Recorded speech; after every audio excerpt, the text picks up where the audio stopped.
So, Erica, how was your weekend?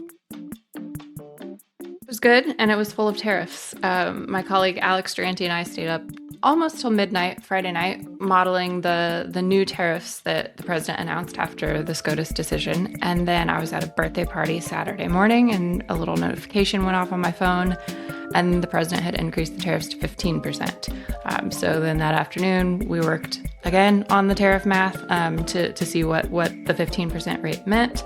And now, just today, we learned that was all for naught because when the new tariffs went into effect, they actually went into effect at the first announced 10% rate, not the Truth Social announced 15% rate. So it's been a lot of tariff math for a lot of days.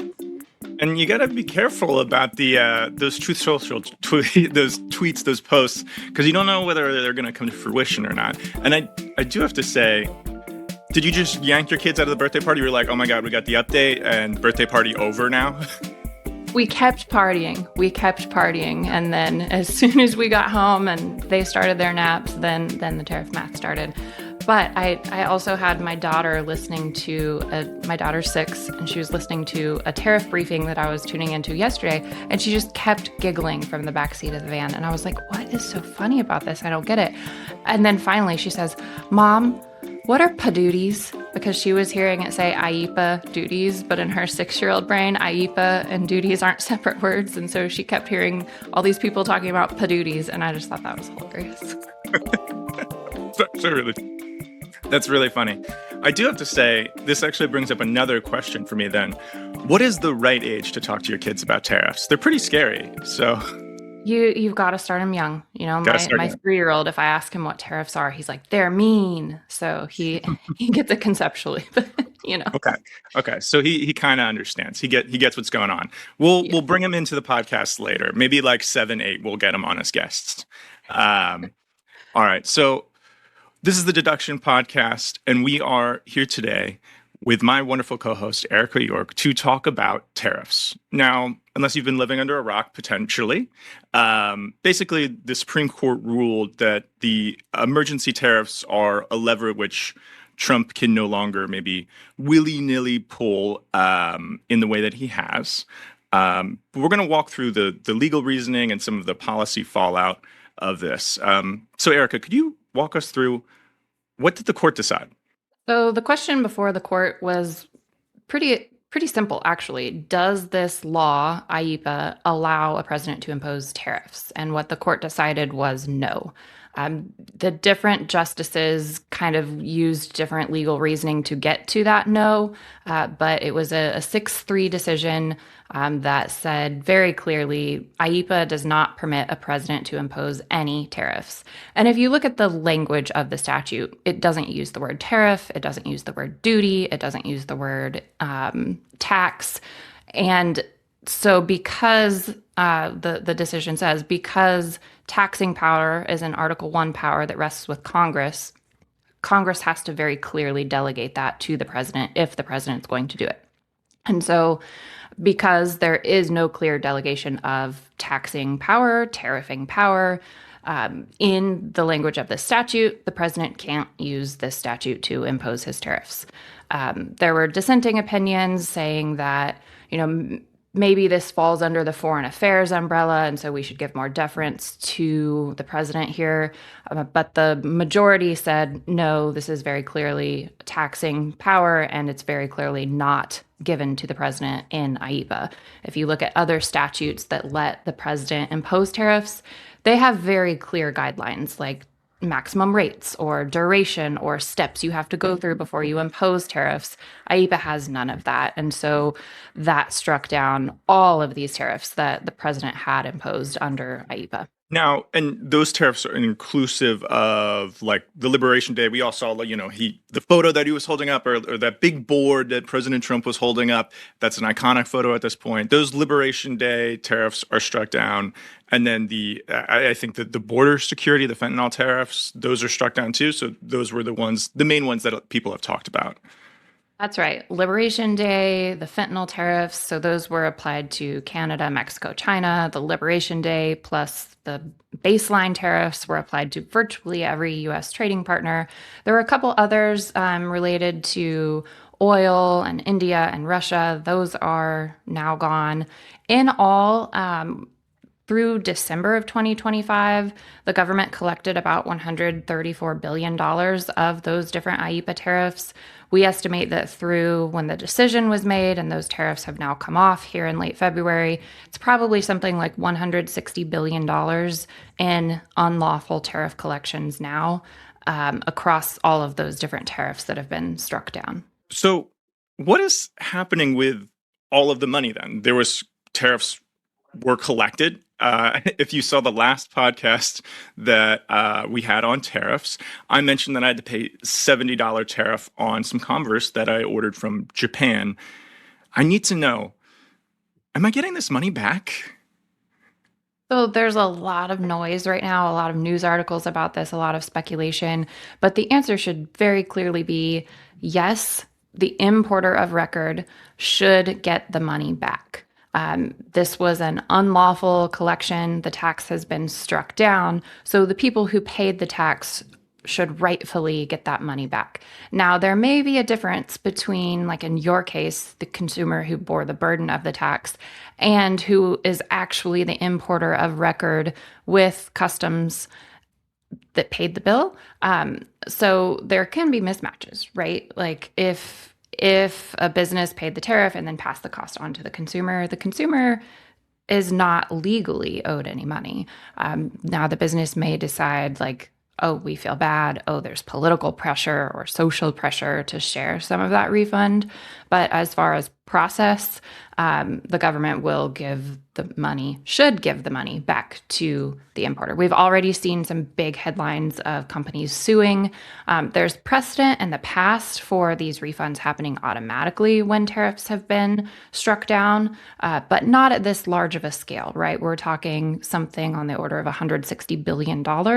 That's a lot more than what's typically refunded for tariff overpayments.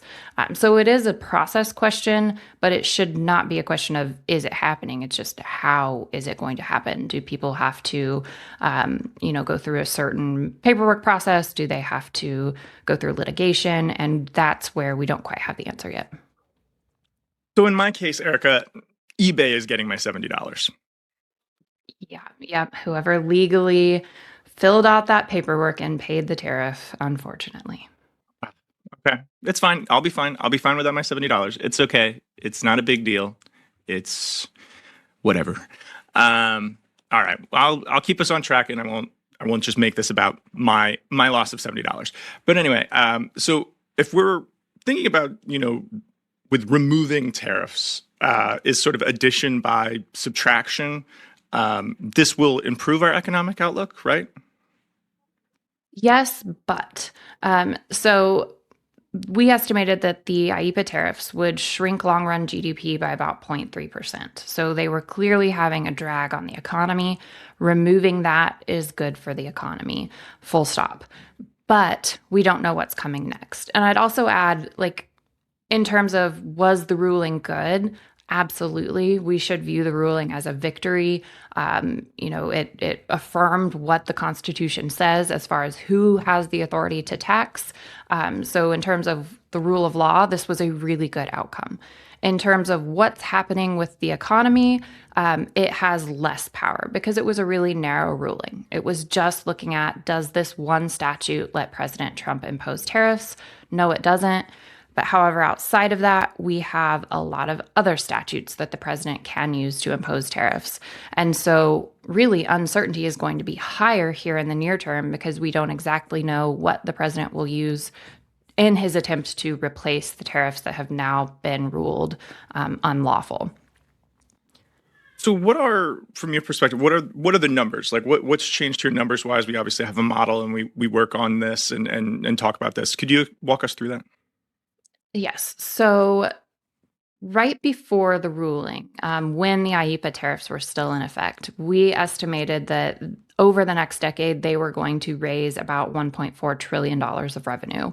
They lifted the applied tariff rate on all U.S. imports, together with all the other tariffs, to about 13.8%, which is very high compared to where that's been historically around 1% to 2%.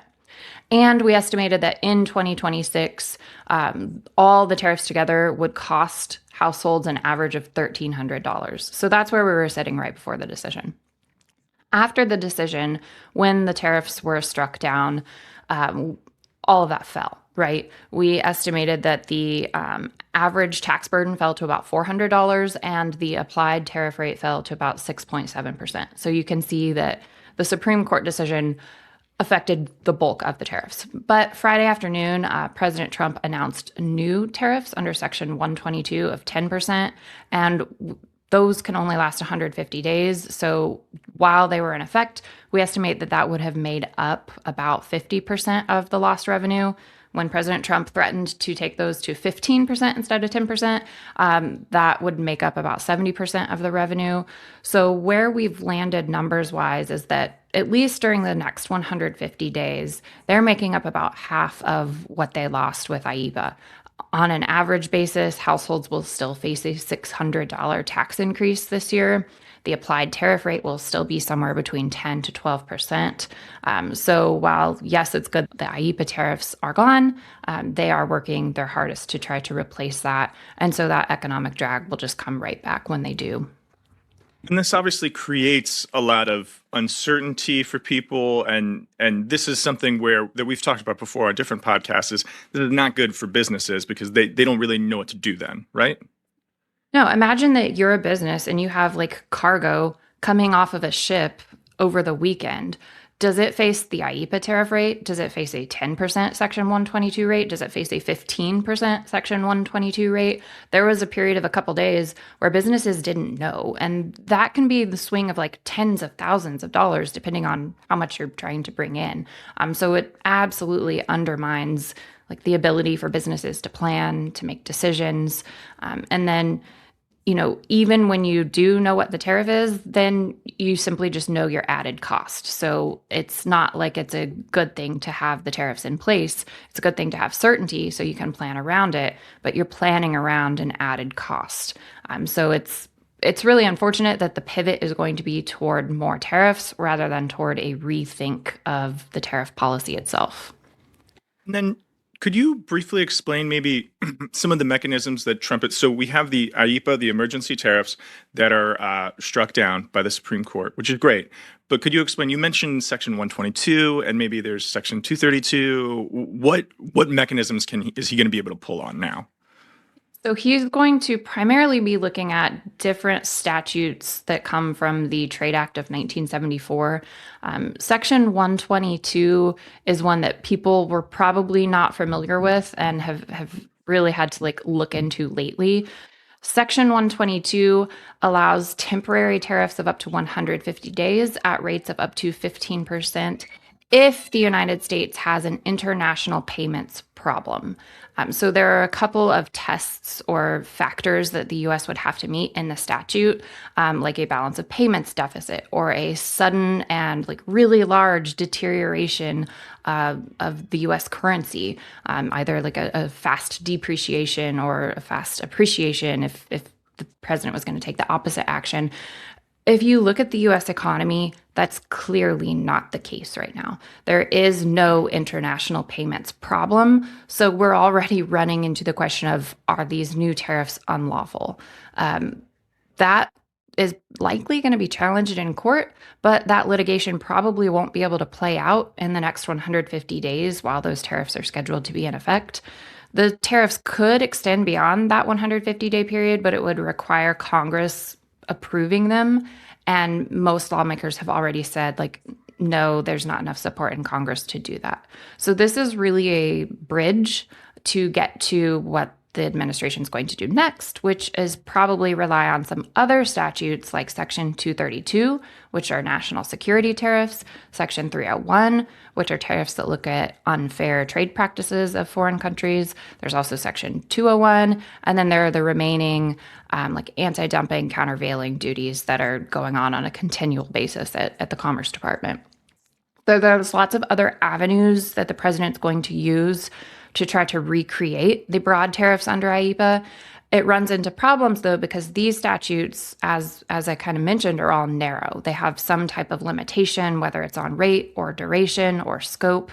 They require investigations, they require comment periods, they require reports with findings of facts. So it's not as simple as what the president was trying to do under IEEPA, which was a broad tariff at any rate on anyone on any product whenever he wanted. We've already seen reporting that in addition to the dozen Section 232 investigations that are already underway into things like steel, autos, pharmaceuticals, semiconductors, the administration is looking at another half dozen of those investigations. So we'll likely end up with a patchwork of tariffs across all these different statutes in their attempt to recreate what they had done under IEEPA. It seems like so much work for, you could do something else. You could do something that's not tariffs. This has sort of become his signature policy, but he could have a different signature policy that the time and effort and everything that's getting put in the tariffs, it feels like a bit of a waste.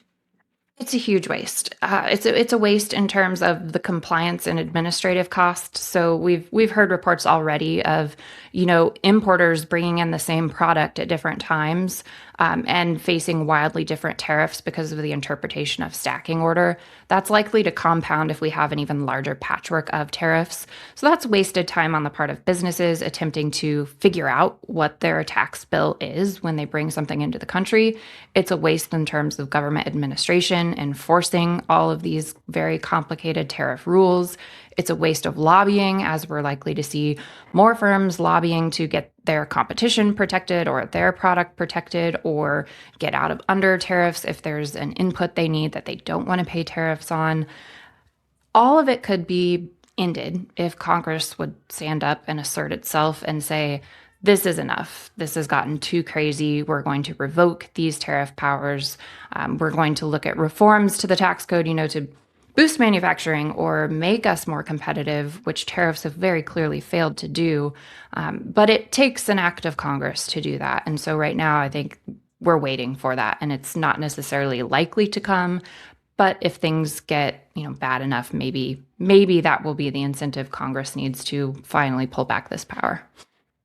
Yeah, an act of Congress or an act of God. I don't know which will come first. I mean, it's hard to say at this point who will move first. I'd like to think that this episode was going to be the very optimistic, hey, tariffs got struck down. We've been talking about this. We've been but somehow still found a way for it to be a little bit pessimistic. The optimistic take is that maybe this is the push for tax reform, but the realistic take is that we know President Trump wants to impose more tariffs, and as long as there are statutes there that allow him to do some form of tariff, that's what he's going to use. No one can deny the man loves his tariffs. At the end of the day, he just really does. So, Erica, thank you for being on today. Thank you for all the information that you've provided us here. And before we sign off, I just want to let you guys know if you have any burning questions about taxes, you can send them our way. You can drop a comment here on YouTube. You can email us at podcast@taxfoundation.org. You can slide into our DMs on Twitter @deductionpod. And thank you for listening.